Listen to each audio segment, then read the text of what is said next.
Selma sprang overnight from an obscure southern town to the front pages of world newspapers. This church was headquarters in the Negro drive for the right to vote, and it was here that Martin Luther King came to lend his support to the campaign. He pointed out that from Selma's 14,000 Negroes, only a few more than 300 had been registered at the polls. When one group set out to march to the Capitol at Montgomery, the procession was broken up violently by state troopers and sheriff's deputies.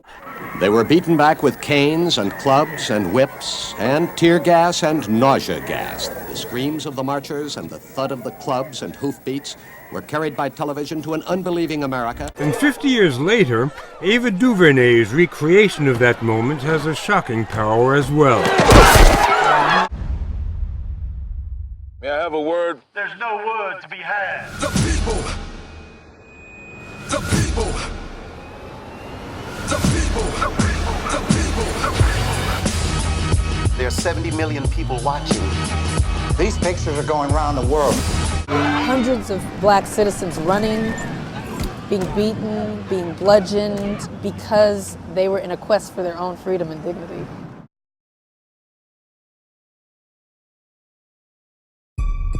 He's got supporters.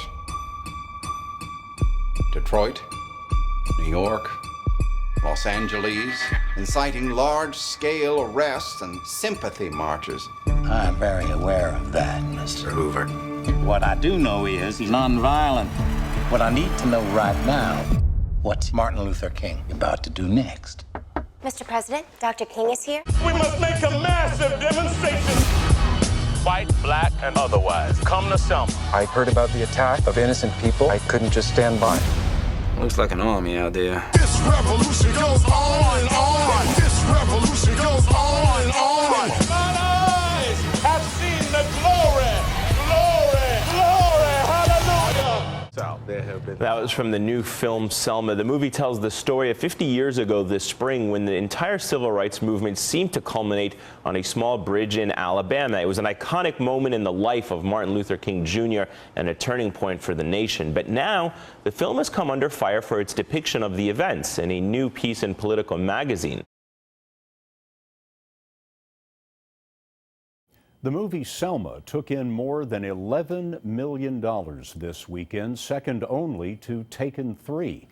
There's been a lot of controversy about the historical accuracy of Selma, especially its portrayal of LBJ. Historians who say it gets President Johnson's role in the movement all wrong. In Selma, the film Selma, LBJ is portrayed as being resolutely opposed to pushing a Voting Rights Act in 1965, full stop, and is very forceful and really an antagonist to Martin Luther King. Mr. President, in the South, there have been thousands of racially motivated murders. We need your help, Dr. King. This thing's just going to have to wait. It cannot wait. You got one big issue, I got 101. Selma it is. In reality, by late fall of 1964, LBJ already had his Justice Department at work looking at language and potential ways of doing legislation that would ultimately help protect the franchise for African Americans in the South. So they were very much on the same page. Julian Bond, who organized protests in Selma at the time, says Johnson was a key ally for King. He was helping Dr. King and suggesting, do this, do this, do this. You can tell that in the tapes, the White House tapes.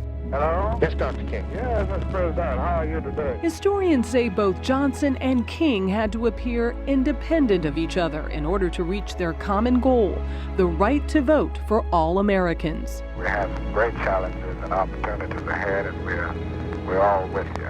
Thank you, Doctor. Thank you so much. This isn't the first time Hollywood's been accused of taking liberties with history.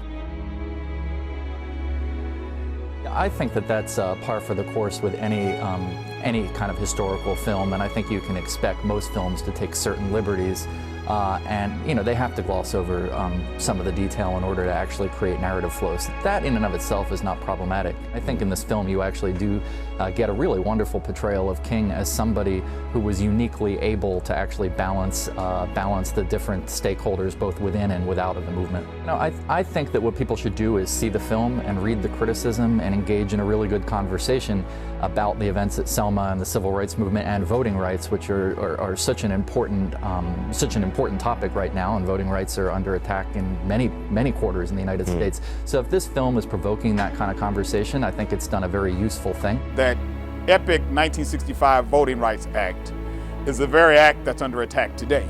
I see Ferguson in this film. I see what happened with Eric Gardner in New York in this film. I think in some ways, DuVernay as the director was looking through a 21st century lens a little bit backwards to that point to make it to connect the two.